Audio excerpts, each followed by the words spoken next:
Mari kita memuji menyenangkan hati Tuhan. Kasih Yesus indah dalam hidupku, menghiasi hati dan jiwaku. Ku tak dapat hidup tanpa kasih-Mu Tuhan. Pegang tanganku sepanjang jalanku. Kasih Yesus indah dalam hidupku, menghiasi hati dan jiwaku. Ku tak dapat hidup tanpa kasih-Mu Tuhan. Pegang tanganku sepanjang jalanku. Kasih Yesus mengalir dalamku seperti sungai yang tak pernah kering.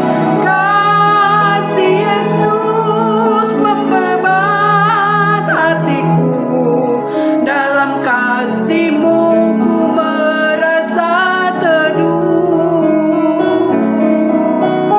Kasih Yesus mengalir dalamku seperti sungai yang tak pernah kering. Kasih Yesus membebat hatiku. Dalam tangan-Mu ku merasa teduh. Dalam tangan-Mu ku merasa teduh. Haleluya. Kami yakin dan percaya kasih Tuhan sungguh luar biasa dalam hidup kami.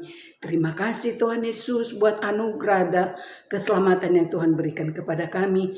Bapa, kami mau mendengarkan firman-Mu Tuhan. Berbicaralah Engkau Tuhan melalui firman-Mu dalam setiap hidup kami ya Bapa. Terpujilah Engkau Tuhan. Kami sambut pembacaan firman-Mu hanya di dalam nama Tuhan Yesus. Haleluya. Amin. Shalom Bapak Ibu Saudara-saudara sekalian. Kita berjumpa kembali hari ini, hari Senin, tanggal 19 Mei 2025 di dalam renungan harian Intim dengan Allah. Judul renungan kita hari ini adalah Sukacita Abadi.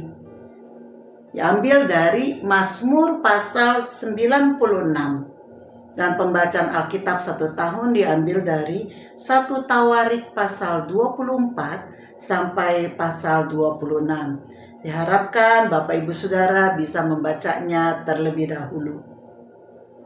Mazmur 96 kita akan baca dari 11 sampai 13. Sementara Bapak Ibu nanti baca dalam satu pasal. Saya akan bacakan dari ayat 11 sampai 13. Biarlah langit bersukacita dan bumi bersorak-sorak. Biarlah gemuruh laut serta isinya. Biarlah beria-ria padang dan segala yang di atasnya. Maka segala pohon di hutan bersorak-sorai di hadapan Tuhan, sebab Ia datang. Sebab Ia datang untuk menghakimi bumi. Ia akan menghakimi dunia dengan keadilan dan bangsa-bangsa dengan kesetiaannya. Bapak Ibu Saudara, sukacita adalah sesuatu yang harus kita biasakan dan dilatih. Ayat-ayat dalam Mazmur 96 mengungkapkan bentuk kalimat perintah. Dikatakan, nyanyikanlah, menyanyilah, pujilah, kabarkanlah, ceritakanlah, berilah kemuliaan, bawalah persembahan, masuklah ke pelatarannya, sujudlah, katakanlah, biarlah bersuka cita. Saudara, hal-hal ini harus kita sebagai umat Tuhan melatihnya setiap waktu.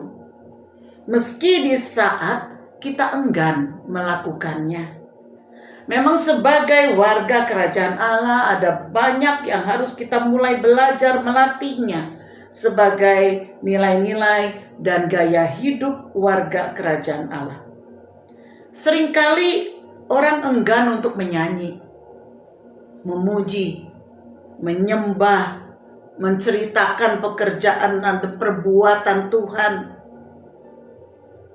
Orang enggan mungkin karena ada banyak hal yang menyita perhatiannya atau menyita perasaannya, termasuk bersukacita.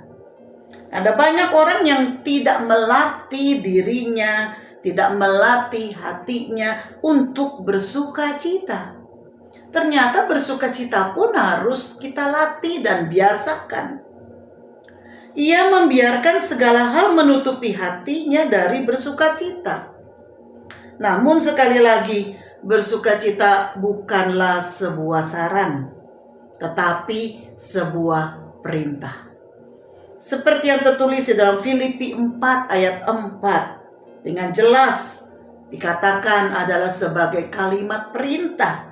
Bersukacitalah senantiasa di dalam Tuhan. Sekali lagi kukatakan, bersukacitalah. Perintah ini juga diulang kepada jemaat Tesalonika. Di dalam Tesalonika 5 ayat 16 dikatakan, bersukacitalah senantiasa. Tuhan mau kita tetap bersukacita. Melatih hati kita untuk tetap bersukacita.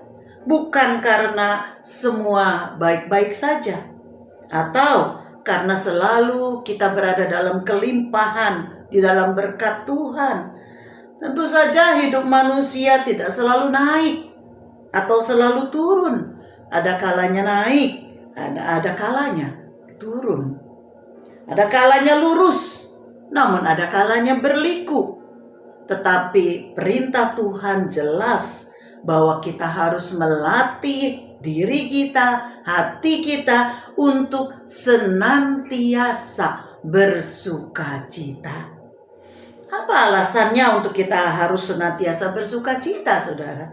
Yang pertama, karena di dalam Tuhan ada keselamatan. Tadi di dalam Mazmur di ayat yang kedua, setiap manusia membutuhkan keselamatan. Sebab itu kita memberikan ucapan selamat, bukan? Di saat-saat tertentu, selamat memasuki rumah tangga, selamat jalan, selamat dan sukses, dan lain sebagainya. Namun ada selamat yang paling utama, yakni keselamatan jiwa kita. Jika ucapan selamat yang lainnya hanyalah untuk hal-hal yang sementara sifatnya, maka keselamatan jiwa itu bersifat kekal. Dan keselamatan ini hanya kita terima sebagai kasih karunia Tuhan melalui Yesus Kristus. Inilah alasan utama kita bersukacita. Yang kedua, saudara, alasan mengapa kita harus bersukacita, karena segala perbuatan ajaib yang dilakukannya. Di ayat yang ketiga, bukankah apa yang dikerjakan Allah dalam Yesus Kristus adalah sungguh-sungguh ajaib? Sang pemilik kerajaan surga mau berinkarnasi sebagai manusia. Dia yang tidak terbatas mau mengenakan tubuh manusia yang terbatas. Dia yang penuh kemuliaan mau menjadi hina. Dia yang memiliki segalanya mau menjadi miskin. Dalam Lukas 9 ayat 58 dikatakan, Yesus berkata kepada mereka, serigala mempunyai liang dan burung mempunyai sarang, tetapi anak manusia tidak mempunyai tempat untuk meletakkan kepalanya. Semua perbuatan besar ini dilakukan karena kasih-Nya untuk menyelamatkan manusia dari kebinasaan karena dosa. Yang ketiga, mengapa kita harus bersukacita? Karena Dia adalah Tuhan yang maha besar dan dahsyat dan pencipta dari segalanya. Di ayat 4 sampai yang kelima, Kita bersuka cita karena kita memiliki Allah yang besar, agung. Dia adalah Allah yang dahsyat. Dia yang menciptakan segala sesuatu yang ada. Dan Allah yang maha besar ini mau peduli kepada kita, kepada umatnya. Yang keempat, alasan mengapa kita harus bersuka cita adalah karena Dia adalah Tuhan yang adil dan setia. Di ayat 13. Bangsa-bangsa mungkin memerintah dengan tidak adil, tetapi kita memiliki pembela yang adil, yang akan membela orang benar. Namun Dia bukan saja adil, melainkan juga setia. Dia tidak akan meninggalkan kita meski apapun yang terjadi pada kita. Dia tetap setia ketika kita berada di titik terendah kehidupan kita. Apa perenungan kita hari ini, saudara? Ketika saudara kehilangan sukacita, kembalilah ke salib dan syukuri dan hargai keindahan dari apa yang telah Yesus lakukan bagi saudara. Hargai keindahan pengorbanannya, kerelaannya untuk menderita bagi saudara. Renungkanlah kasihnya dan bersyukurlah. Saat saudara melihat kebesaran dan keagungan kasihnya, maka saudara akan mulai bersuka cita dan memuji Dia. Kemuliaan Allah melebihi kesedihan hidup. Dalam situasi apapun, selalu ada pilihan bagi saudara. Apakah mau tenggelam dalam kesedihan, dalam kesusahan, dalam keputusasaan, atau saudara mau mulai bersuka cita? Ketahuilah, selalu ada alasan untuk saudara bersuka cita. Sebab itu pilihlah untuk menjadi ahli sukacita. Dalam Tuhan ada sukacita abadi. Yesaya 35 ayat yang ke-10. Mari kita berdoa. Terima kasih Tuhan. Terima kasih Engkau bukan saja menyuruh kami bersuka cita, tetapi Engkau memberikan kami alasan untuk kami bersuka cita. Bukan karena semua ada dalam berkat Tuhan, bukan. Bukan karena semua itu berjalan baik-baik saja, bukan. Tetapi kami harus bisa bersuka cita karena kami melihat perbuatan Tuhan yang besar yang Kau sudah kerjakan bagi kami. Karena kami melihat bagaimana tangan Tuhan yang setia dan Engkau Allah yang adil yang senantiasa membela kami. Itulah yang membuat kami kuat dan membuat kami tetap bersyukur, bersuka cita untuk segala apa yang Kau telah perbuat. Meskipun saat ini mungkin kami ada di dalam masa-masa yang sepertinya enggan kami untuk melakukan bersyukur dan bersuka cita, tetapi biarlah Roh Kudus Engkau memberikan kepada kami kekuatan dan Engkau mengingatkan kami kembali betapa semuanya itu untuk kebaikan kami. Terima kasih ya Bapa. Di dalam nama Yesus kami mengucap syukur dan berdoa. Haleluya. Amin. Kiranya Tuhan memberkati kita semua. Shalom.